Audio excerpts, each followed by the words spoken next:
As I'm sure some know, because I put a comment on Facebook, at the moment I'm reading in my spare time the Iliad, Homer's Iliad. And what struck me as I was reading was the fact that they lived with a sense of the gods being involved in everyday life and intervening in significant actions to move the narrative along and to is part of all that they did. And similarly, when I go to India, whether it's the Hindu population or the Christian population, there is a sense that God is involved, or the gods are involved, depending which side of the coin they're on, with their everyday lives, and they're taking actions to connect with them.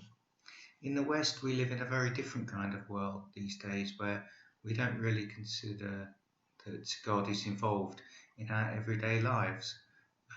Generally, people ignore the idea of the supernatural or of God being involved, and yet we as Christians have a personal relationship with Him.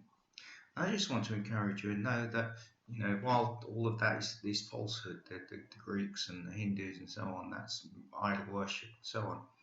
God is involved in our everyday lives. He wants to be involved. He's with us all the time. He's there in the moments of each day, in the difficulties and in the good times. And all we need to do is call out to Him, to pray to Him, to connect with Him, to see His intervention in the everyday things of our lives. So I just want to encourage you, know that God is with you. God is surrounding you. God is on your case. God is there day by day. Amen.